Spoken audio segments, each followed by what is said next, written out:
A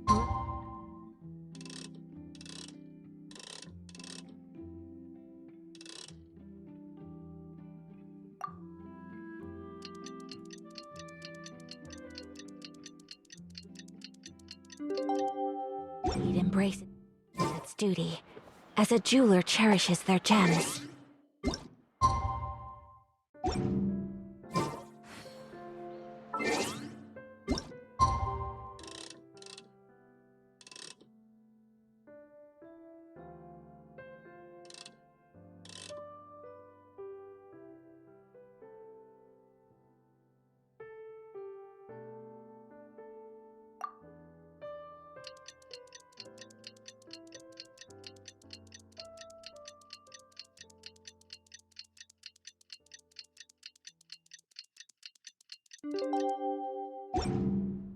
So It's finally time to meet up with everyone! Paimon even dreamt of making the film last night. If Paimon remembers right, we're meeting at Hotel de Boer. Let's get going!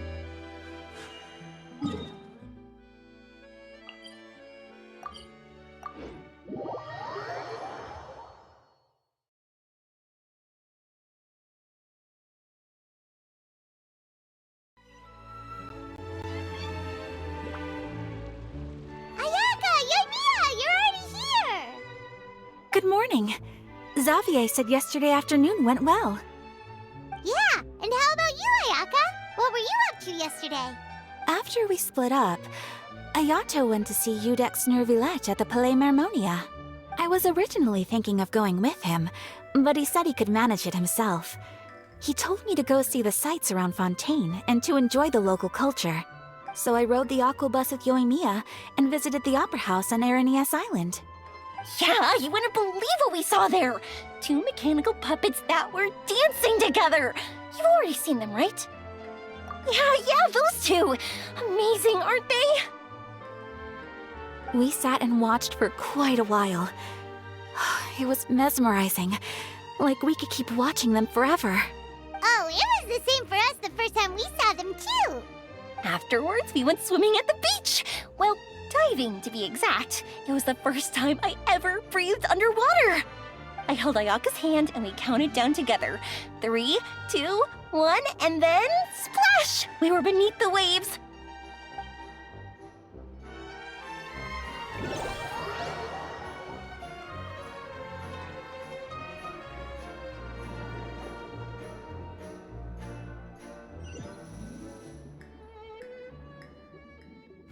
At first, I didn't dare to open my mouth. But once I couldn't hold my breath any longer, I decided to take a big breath in. Turns out the water wasn't as salty as I imagined. It didn't really taste like anything at all. Before I knew it, I was breathing like normal down there. It was an amazing feeling. Ayaka said I was too nervous and needed to loosen my grip. She got used to everything way faster than I did. I knew that the Traveler could do it, so I had no doubt we could do it too. That helped me feel at ease as soon as we dove in. The underwater world in Fontaine truly is beautiful. I love seeing the romaritime flowers blossoming underwater, like little candles lighting up the streets at night. Yeah, and there were so many creatures that we've never seen in Inazuma. Like those fish that shimmer like a sword blade. Whoosh! Oh, and those big fish that call when they see people. Oh, you mean Hunter's Rays and Blubber Beasts! I just love the name Blubber Beast. Just wait till Pops and the others hear about this. They probably won't believe a word I say.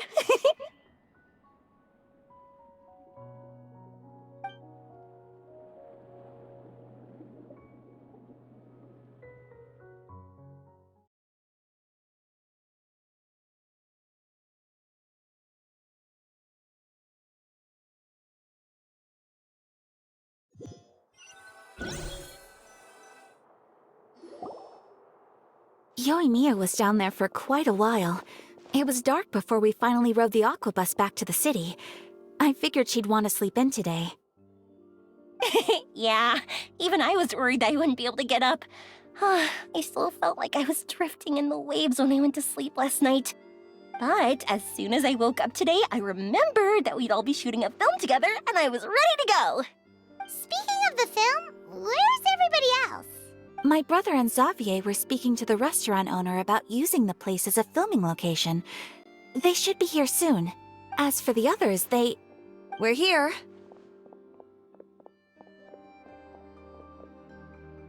Please excuse my tardiness. I just finished the Special Patrol's 6-mile morning jog.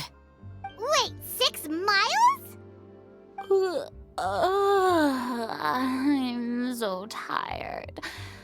I heard you all chatting, so I decided to come down.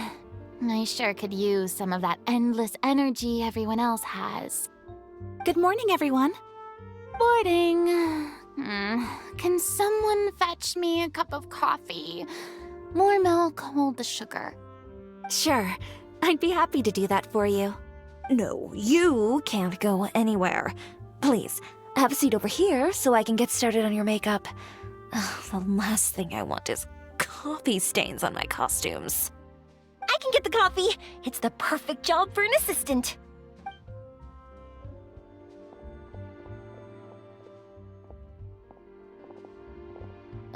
So much energy. Seriously, what's her secret? Oh, Yoimiya's always like that. But you sure look exhausted, Farina. It's because you're not used to waking up so early, huh? Of course not. I spent the whole night reading the novel from cover to cover, marking sections that either need to be omitted or adapted. Wow. Paimon didn't expect you to be so thorough. Well, I was the biggest star in all of Fontaine after all. It takes more than just a pretty face to earn a reputation like that. I know how to get serious when the situation calls for it. I went all out when I was acting as an Archon, so why wouldn't I do the same for my own life? Here's your coffee, Director Farina.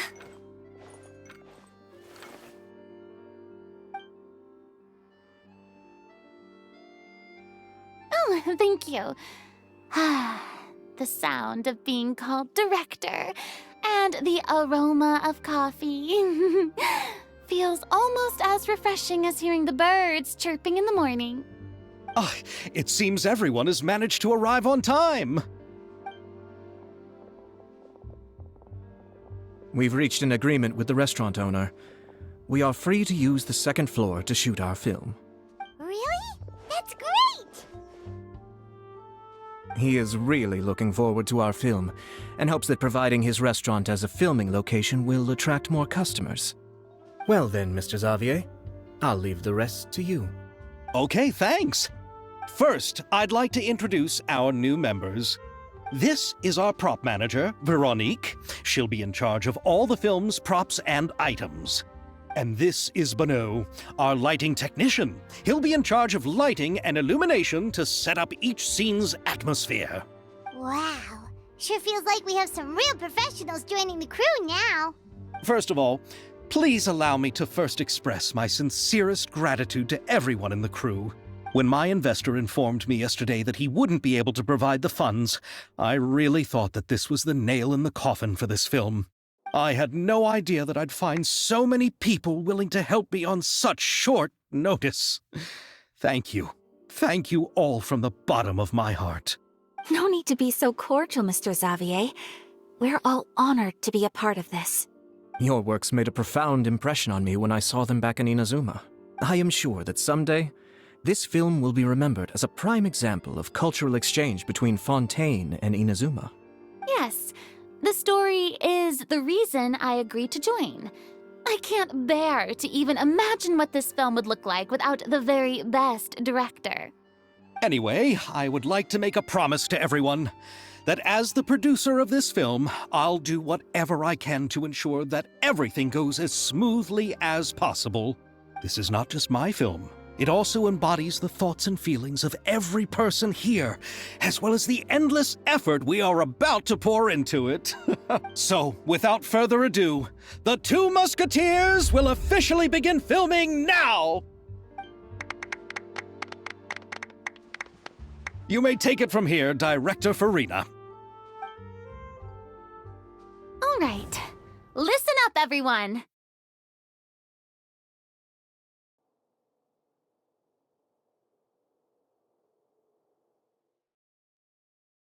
The first scene takes place when the two young musketeers are living at the Baron's home, still unaware of all that is about to happen to them. We'll need props and lighting to set the scene. Our lead actors can go get their makeup done, and extras, please take this time to go over your positions. Whoa. Seems Farina's really kicking things into gear as the director. Is everyone clear? I don't want anyone traipsing around the set like umbrella finches. All right, cameras will start rolling as soon as the set is ready. Let's make a film that'll make some serious waves in Fontaine. Not the kind of waves that drown people. I mean, the good kind of waves. Seems like she's still a bit traumatized by that. Anyway, let's go see if there's anything we can do to help.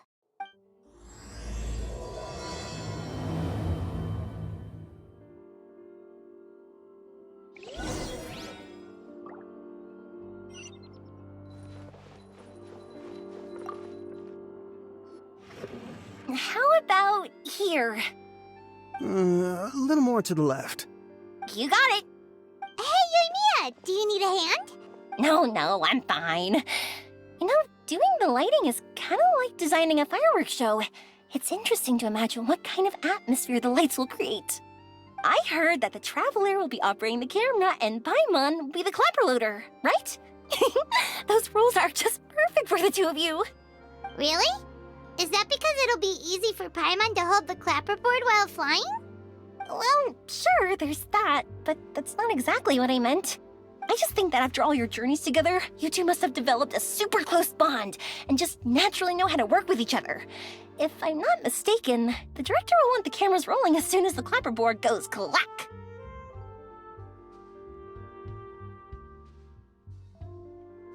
Oh, I see! It's amazing to see the magic behind filmmaking. Yoimiya, we need lights over there, too. Oh, on it! I've got to get back to work. Chat with you later.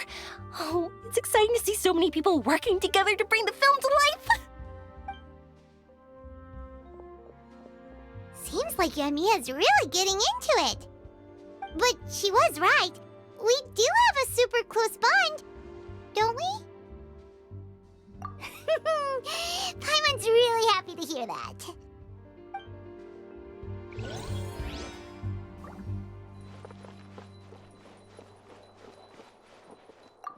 I don't need any help here. Why don't you try asking someone else?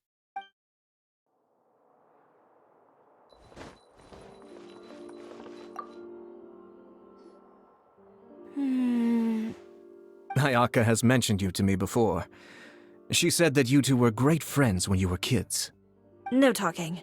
I'm thinking about how to do your eyeshadow. Ah, yes. To help me really look the part. To achieve a more young and naive look for this scene. Are you saying the wrinkles around my eyes are too deep? You just have too much of a calculating look in your eyes. You sure don't mince your words.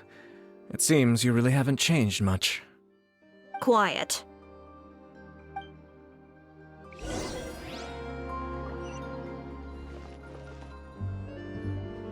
So, this is a real musket? No, it's just a prop weapon. Not bad. Have you seen a real musket before? Only in books and newspapers. I made this one based on the relative shape and proportions I saw in reference images. When we're filming, some special gunpowder will be applied around the muzzle, which will help create the flash and smoke effects of a real gun being fired. Which means it'll be up to the actors to portray the recoil. That's right. The sound effects for gunshots will also be added in post-production. Thank you, Veronique. I think I know where to start now. However, the musket's gears and firing pin could still use some work. Adding some wear on the metallic components will make them appear more realistic. Also, be sure to rub the muskets with some oil each time before we start shooting. That'll give the impression that the firearms have been well maintained. Good point. You seem to know a lot, Miss Chevres. I assume you use these types of firearms on a regular basis? Yes, I perform routine maintenance on my weapons every day. Just like we as people need to eat and sleep, muskets need to be cleaned and maintained. I also perform similar care for my sword every day. and familiarize myself with its shape and weight, to the point where it feels like a natural extension of my body. Yes. This way, our weapons will never betray us in the heat of battle. Yes, well said. It seems we have the same philosophy on this topic. Oh, sounds like they found a common interest to talk about. Though these props differ from the muskets I use, I can still give you some pointers. Good. I look forward to your instruction. First and foremost, never point the weapon at anyone, regardless of whether it's a real or prop weapon or whether you're holding it or it's on the table. This holds for any time when you're not actively engaging an enemy. Okay, understood. When aiming the musket, extend your arm so that it's level with your shoulder and use your eye to look down the weapon's sights. Like this? Not bad. Now, try saying your lines. This is the end of the road for you. Good. Now turn your body a little. That way, you'll give your enemy less of a target to work with. And relax your shoulders. Here, allow me to demonstrate. This is the end of the road for you. Huh. Excuse me, Miss Chiori. Director Farina, there's something I wish to discuss with you. Oh? What is it? Like this? Yes, much better. What do you think? I do see your point. But are you sure you wish to do this? I believe it would be most fitting. Well, if you insist. All right, I understand. Miss Ayaka, Miss Chevres, could the two of you please come over here? Huh? What's going on? Are we gonna start filming now? Let's go see. What is it?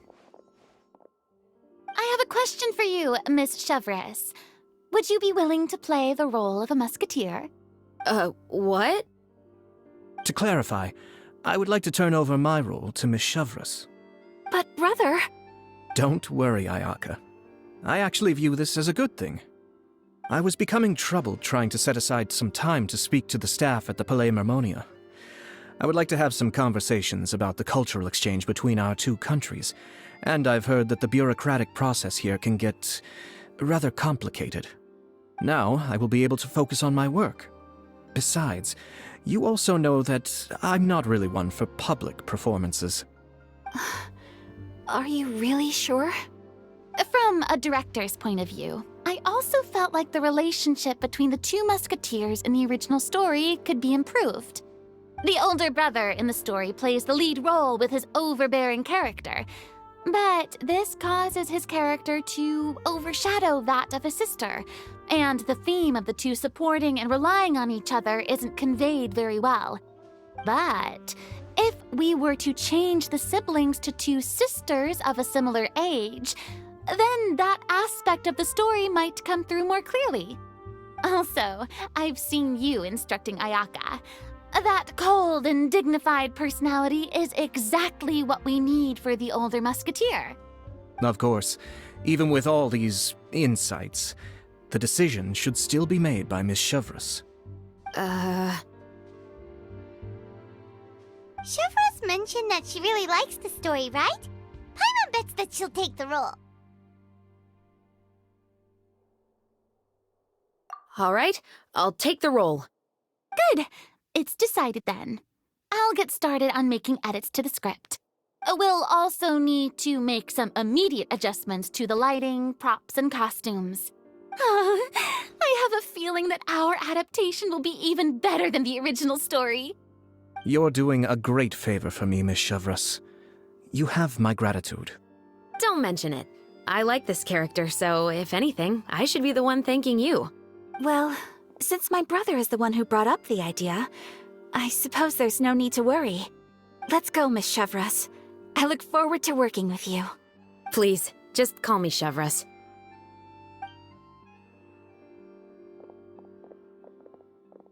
Seems like you're really going out of your way to solve the problem I was having with your makeup. Surely you jest, Chiori. I assure you that I was mostly motivated by a desire to spend more time on formal business. Oh, come on. You really think I'd buy that? According to what I've heard from Ayaka, her brother is someone who can juggle 10 different matters at the same time.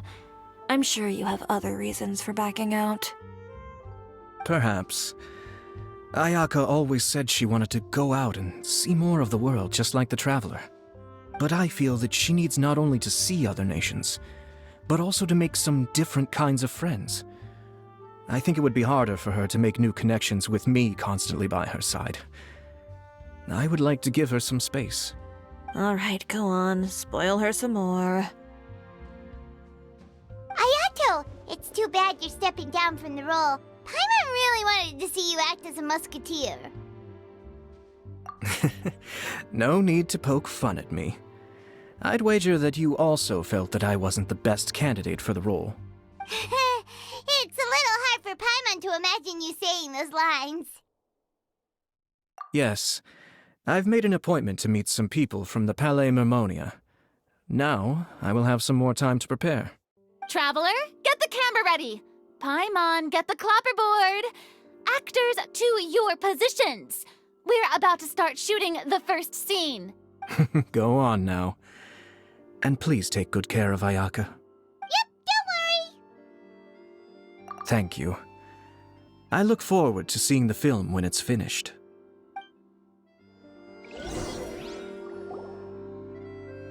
All right, now that we're all here, let me help set the scene for everyone. The first scene takes place when our two main characters are still living at the Baron's estate. They've been ostracized and verbally abused by others in the household, but they still have no idea why. We want to capture how naive and innocent they are despite their pain. Chevris will be playing the role of the older sister, Tulip, and Ayaka will be the younger sister, Iris. Be sure to get close-ups of the main characters at the right moment. Silence on the set! Lights! Camera! Action! Let's go! Tulip, Mother's been out for quite a while now. Perhaps she went to pick some flowers on the way home. You know how she loves flowers. Iris, Tulip! I'm home! Mother! You were out for so long, we were beginning to worry about you. I'm sorry, but I'm back now, safe and sound. Here, I brought your favorite treat, apple turnovers. Mother, what are those bruises on your hand? Huh? What bruises? Oh, I must have bumped into something while I was working yesterday. But I didn't notice them this morning. Then perhaps they're from when I accidentally tripped when I was out just now. By the way, did you have fun playing at home? What's the matter, Iris? Well, we've realized that no one really wants to play with us. They even took Iris's doll and spat at us. And they even called us names. They said we were... Shh! It's all right, don't worry. Girls, listen to me. It doesn't matter what anyone says. Don't listen to them. No one can define you with such words. You both have wonderful lives ahead of you. Just like your names. You will both blossom like beautiful flowers. Maybe your time to blossom hasn't quite come yet, but one day, you two will bloom more beautifully than anything else. Don't let the soil you're in now ruin your future beauty. Understand? My dear daughters. And cut!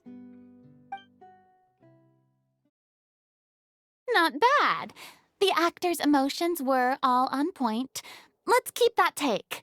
Also, if our clapper loader could avoid shouting at the start of the scene next time. Oh, got it. Great. I was a little worried that my nerves would get the better of me. What about you, Chevros? I felt fine. The lines weren't too difficult at all. Seems like Farina must have adapted the role nicely. You two were great. I couldn't tell it was your first time acting in a film. You should have more confidence. Thank you for your encouragement. Positions, everyone! We'll move on to the next scene after we try a few more camera angles.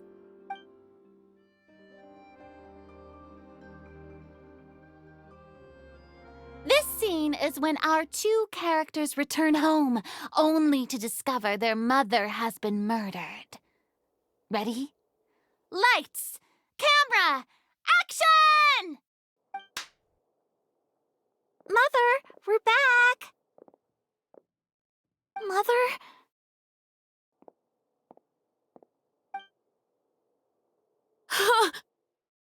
What's wrong, Tulip? Iris, stay away! Huh? Why? What's... Mother! Mother... She's... Huh? There's poison in this cup. Huh? I could have sworn I've seen this kind of cup before. Those aristocrats. They didn't even try to cover up their actions.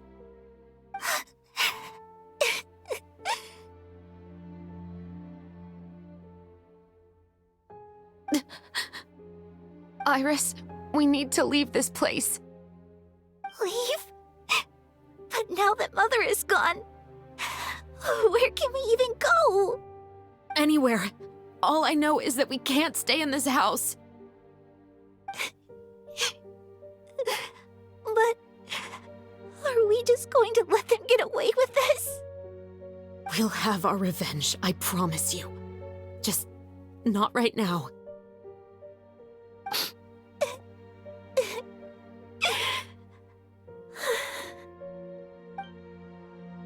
Come on, let's go.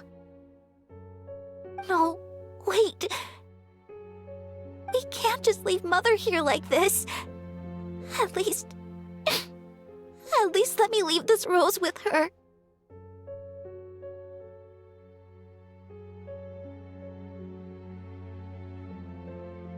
That's why we went out in the first place. To buy her this flower.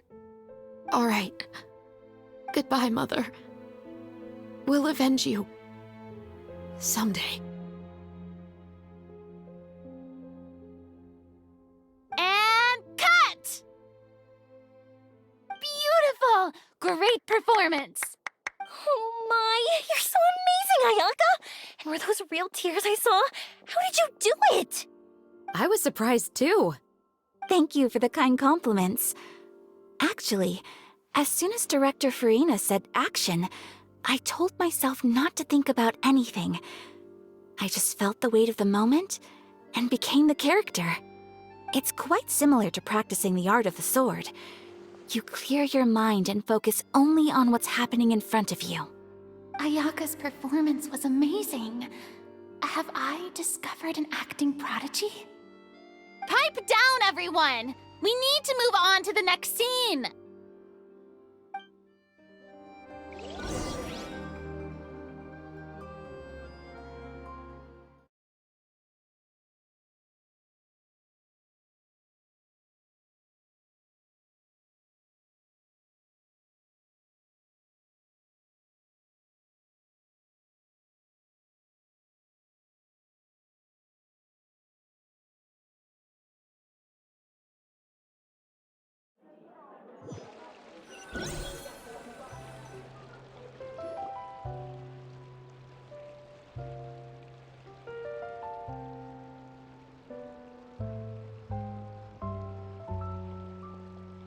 Huh? Are we done already? But Paimon wants to keep playing with the clapperboard. How do you feel, Traveler? Is your arm sore from holding the camera all day? Good work, you two. You too, Shivers. You were quite the actress today. I've read this novel many times before. I have a good grasp of my character's mindset. Anyway, do you remember my request from yesterday? Oh, right! We were having so much fun that Paimon nearly forgot! You have a case where the murders seem really similar to the cases in the novel, right? So, how are they similar exactly? In the story, the main characters grow up to become two musketeers, always using their guns to carry out their revenge. And on each of the victims, they place a rainbow rose as a signal that they've returned. Yes, that's correct. We found rainbow roses just like in the novel. Seems like you're connecting the dots now. Oh, that does sound pretty concerning. Especially after seeing the script today. Oh, now Paimon can't stop wondering what kind of ulterior motive the murderer might have. What do you think, Traveler? You're smart. Paimon wants to hear your thoughts. Good. On behalf of Fontaine's Special Security and Surveillance Patrol, thank you for your dedication to justice. There's no time to lose. We should start investigating right away. Follow me. Huh? Right now? But we just got done filming all day. Paimon's so tired. The most valuable intel always comes after nightfall. They are like small, remote islands in the middle of the sea. If you don't stay vigilant, you will pass right by them in the fog. That's how one of my favorite books always puts it, at least. So, where are we going right now? Let's start by checking out some workshops that sell mechanical components. If the culprit is making their own weapons, it's very likely that they'll visit those sort of places.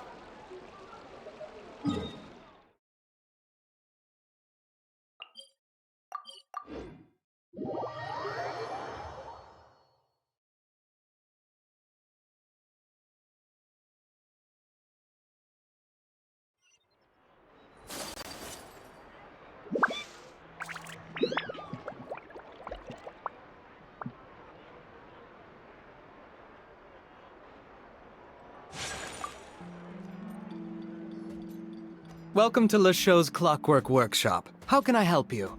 Hello. I'd like to know if anyone has purchased some special components lately. Special components? Sorry, could you be more specific? I mean the kind of components that aren't typically used for clockwork toys, but for firearms. Huh? For firearms? No, we don't sell those sort of things here. Don't misunderstand. I'm not here to cause any trouble. We are merely investigating a case, and we're hoping that you could cooperate. Well, to be completely honest, I'm not even sure what kind of components that would entail. Has anyone ever purchased components here as an individual rather than on behalf of an organization? We have a lot of customers who buy toys, but those who buy components are all regular customers who buy in bulk on behalf of their organization. Is that so? I understand. Thank you for your cooperation. You're welcome. It's the least I can do.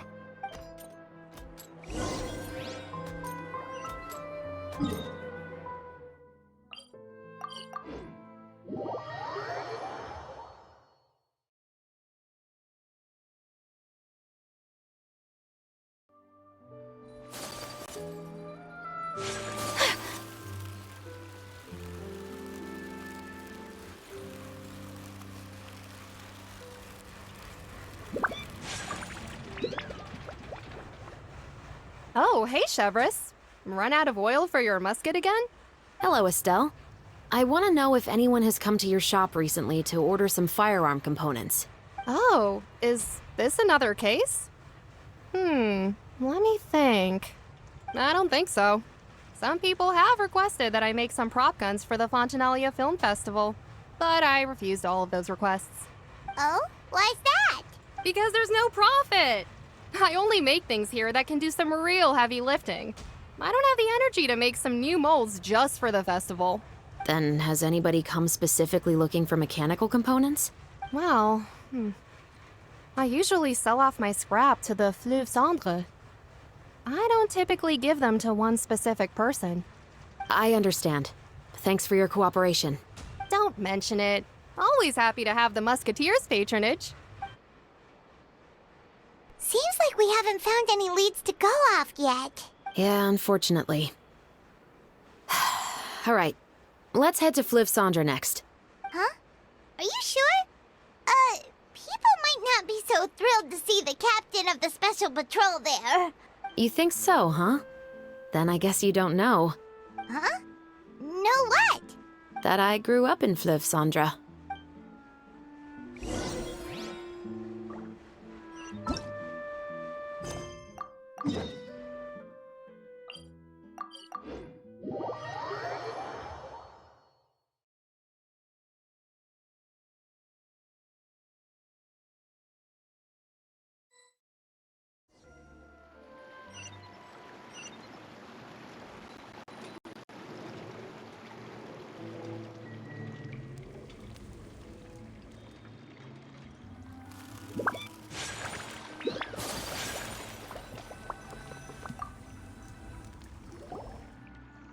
What's all this?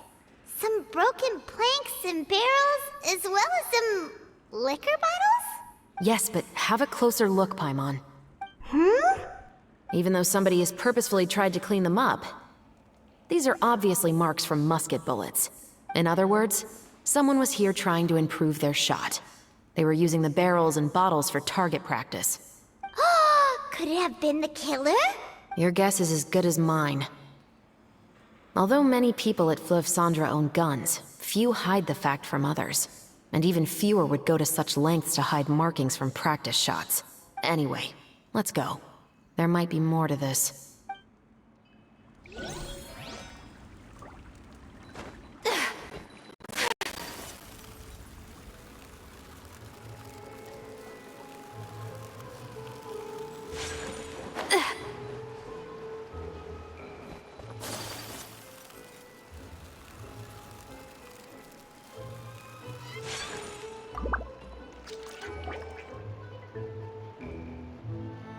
It's been a while, Tetro. Please, just get on with your request. I want to know if you've heard anybody talking about muskets lately.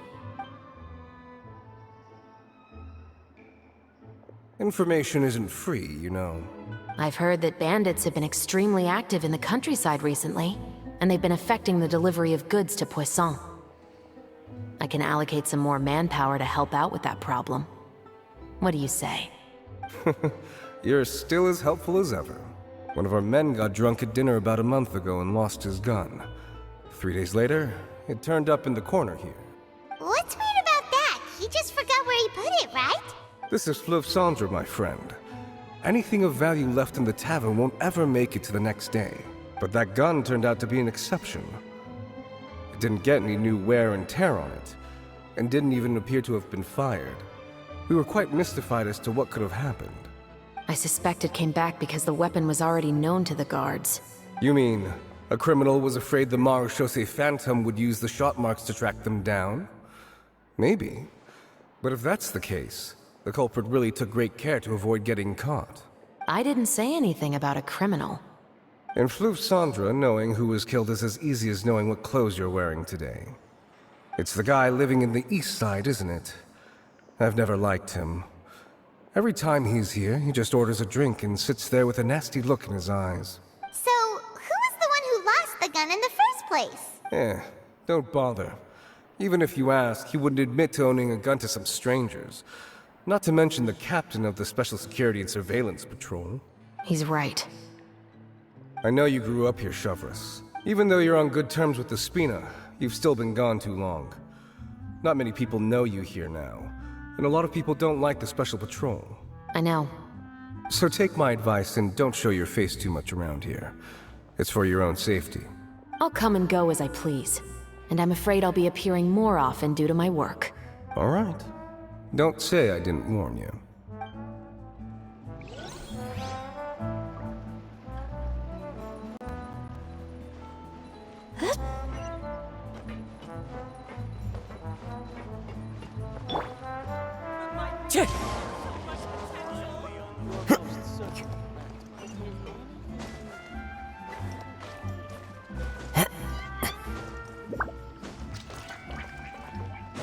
Time to go. Hello, I'd like to ask some questions. I don't know anything. Don't worry, I'm not here to arrest anybody. You say that now. It's the truth. Here, take this as my guarantee. Wait, did Paimon just see what she thinks she saw? Is the captain of The special patrol bribing a citizen?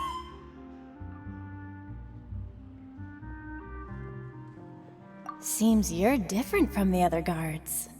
What do you want to know? Have you heard anything related to Muskets in Fleuve Cendre lately? Anything at all? Muskets, huh? All I know is that about 2 weeks ago, we started hearing some loud noises at night. So loud that it's been waking me up. Were they gunshots? Possibly. It's hard to tell around here. Someone's house collapsing, a pipe exploding somewhere, it's all the same. But the noises I'm talking about definitely happened after I fell asleep.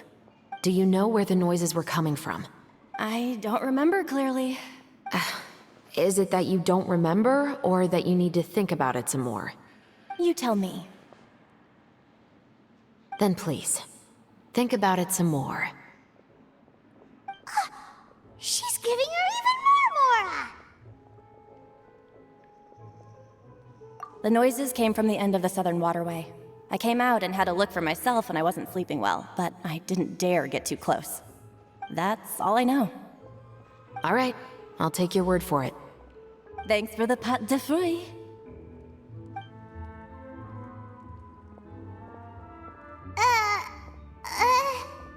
No need to be surprised. I grew up here, remember? I know how to get people around here to talk. My apologies, I'm all out of sweets. Though I do have some other tempting snacks in my custody. Fries, fried chicken, and even onion rings. But taking care of junk food is my responsibility. You're better off sticking to your normal, nutritious diet. Now then, let's keep going.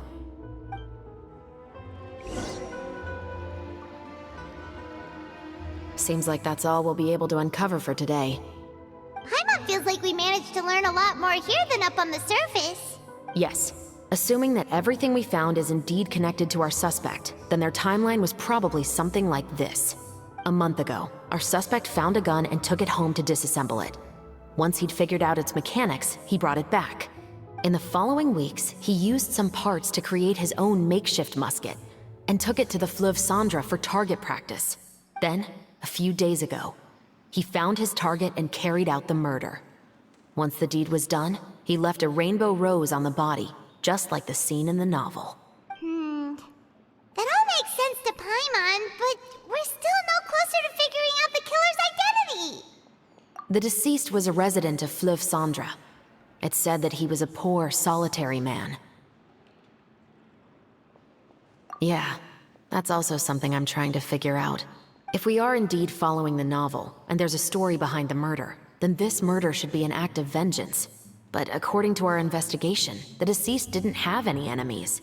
He was no saint, but no one's heard of a rival who hated him enough to shoot him dead. Much less care to leave a rose on his body. What message is the killer trying to convey? And to whom exactly? We've thoroughly investigated that possibility.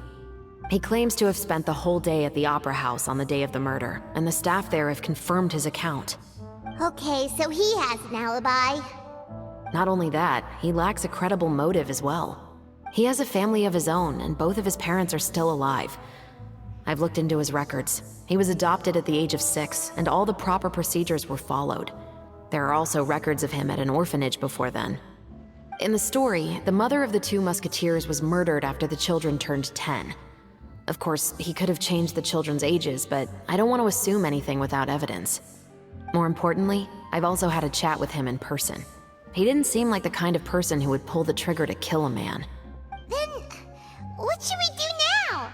We have all this new information, but it doesn't help us move forward. Investigations take time. I didn't expect us to catch the culprit in just a single day. How about this? Let's spend the next few days filming with the crew. We can continue the investigation once we're done with the film. I'm sure that given time, new leads will present themselves. Wait, but weren't you saying intel is like small, remote islands in the middle of the sea just a moment ago? Wouldn't you just miss them if you were to stop looking? But the book had more than one reference to the islands, Paimon. Oh? What else did it say then?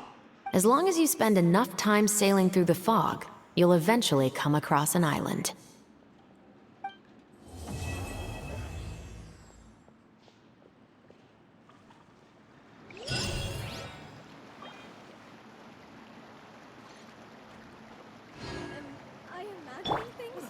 serious. Gotta keep up with changing times. My apologies!